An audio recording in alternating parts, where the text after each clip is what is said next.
На 4 юли Венера сменя знака си, излиза от стабилния телец и влиза в общителните близнаци. Това значи само едно. Любовта става по-лека, по-забавна и по-умна. Нека видим какво носи този въздушен флирт. Венера отговаря за любовта, хармонията, удоволствието и парите. Когато тя влезе в знака на близнаци, любовта става по-игрива, комуникацията ключова, а връзките малко по-неангажиращи, но пълни с любопитство. Привличани не толкова външността, колкото умът.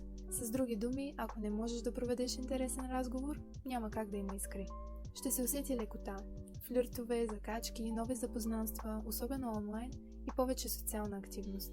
Възможни са повече кратки авантюри, любовни съобщения до късно вечер и въртене на няколко теми наведнъж. В финансите е време за бързи сделки, дребни покупки и инвестиции в обучение, книги или технологии.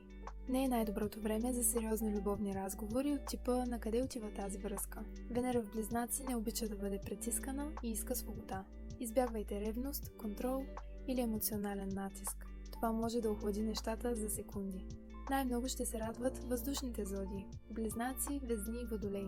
Огнените знаци – Овен, Лъв и Стрелец също ще усетят прилив на флирт и вдъхновение. На рибите, девите и скорпионите ще им трябва малко повече търпение, защото енергията ще е по-лека и не толкова дълбока и чувствена.